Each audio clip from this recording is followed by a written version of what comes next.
Okay, I'm back. Sorry about that. Yeah. Note to self: turn ringer off on phone before going live.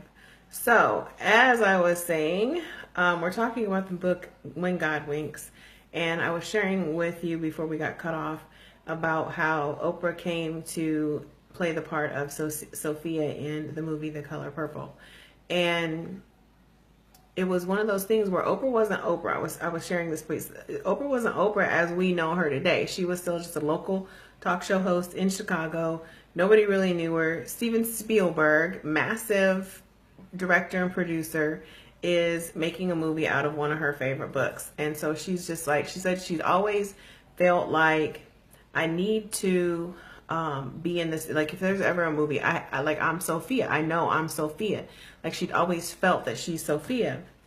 And so when we talk about, we're talking about the book When God Winks, and she knew as soon as she heard that Steven Spielberg was making a movie that this was for her, but she didn't know how to go about it because, like I said, she wasn't Oprah at the time. And then God winked, and she realized that it wasn't that Quincy Jones had actually purchased the rights to the movie The Color Purple. And so it was actually kind of through Quincy that she had to go through on this journey to becoming Sophia and landing this role. And so there were some conversations that took place. She ends up going to the casting call along with everyone else. Like, there's no special privileges or anything.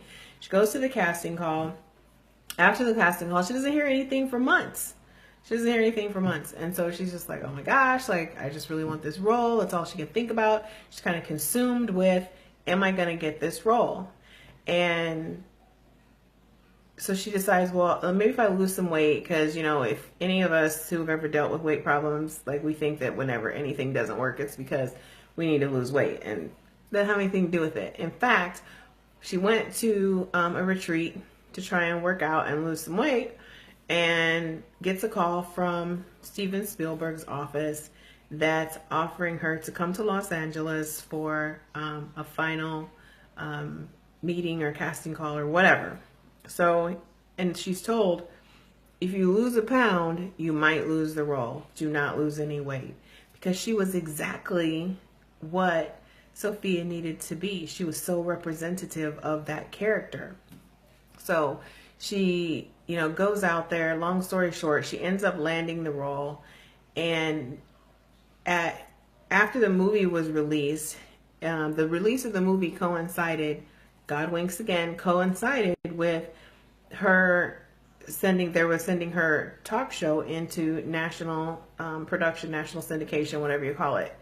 And so all of those things just kind of lined up because God winks. And so then she gets the role. She absolutely crushes it. And one of my favorite lines in the role actually isn't even, there's a few of them by Sophia, aka Oprah, but one of my favorite lines in the movie has always been one played by the character Shug Avery. And she said, it's at the very end of the movie, and they've grown older and they're walking through a field, and it's just filled with purple flowers. Just as far as the eye can see, these beautiful purple flowers.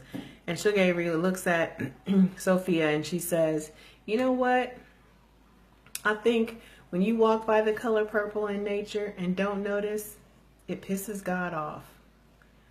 And that, my friends, is what happens with a God wink.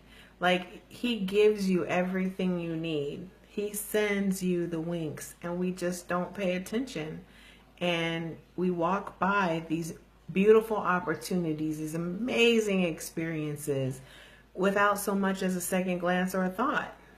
And that movie and the connection between how it took all these different coincidences to be at play in order for any of this to ever happen. One of the greatest movies of all time would not have been made if Oprah wasn't ready to act when God winked. And so when she saw the opportunity to, cast for the role, she acted on it. She wasn't an actress. It wasn't in her wheel space. It wasn't something that she normally would do. She was a talk show host. She was not an actress. She was not Oprah. She was not the household name back then. You know, she was local in Chicago. But then she acted on it. She said, here's my opportunity. Here's this coincidence has happened. I have a connection to Quincy Jones, who has a connection to this movie that I have an innate connection to and have since the very first time I read it. And so, long story short, the whole point of this is you have to be ready to act. You're given free will. God can wink all day, but if all you do is ignore it, it doesn't do anybody any good. You have to be ready to act on the opportunities when they're presented to you. And then the final thing is, I don't know if you guys remember, but Oprah actually ended up here. Oh, this is a true story. Like, I always thought that the name Harpo was named after Oprah, but that book was written. One didn't have nothing to do with the other. Alice Walker didn't know who Oprah Winfrey was when she wrote the book. So she writes the book. There's a character named Harpo. Harpo was actually Oprah, spelled backwards. Oprah reads the book, has this innate connection. She knows Quincy Jones, who happened to buy the rights, who then hooked up with Steven Spielberg, and Oprah applied. Like, just one right after the other. Coincidences, God winks, one right after the other. But it only worked because when God winked, she was ready to respond. So it's up to us. God can wink all day long. He can send you all the blessings. He can send you all the grace and all the gratitude and all the amazing things. And it won't make a difference if you're not ready to act. You have to go out on that limb. You have to conquer the fear. You have to try something new. If you want something better, you got to be willing to do better. And better is possible. And that's the whole point of this personal development journey that we're on. That's the whole purpose of raising the bar and making 2018 your best year ever. So that's what I wanted to share. I apologize that the message is broken up into 2 different videos. But that's me and my technology. I'll make sure tomorrow night that I turn my phone off before I get on live. I'm usually really, really good about that. So I apologize for the breakup in the communication, but just look for the God winks, look for the communications, look for the coincidences, and be ready to act on it, guys. That's all I'm saying. That's all I'm saying. All right. So as always, guys, I appreciate you for joining in, for tuning in, for sharing this out. And if you haven't already subscribed to my YouTube channel, if you've missed any of the other videos, they're all loaded up in YouTube.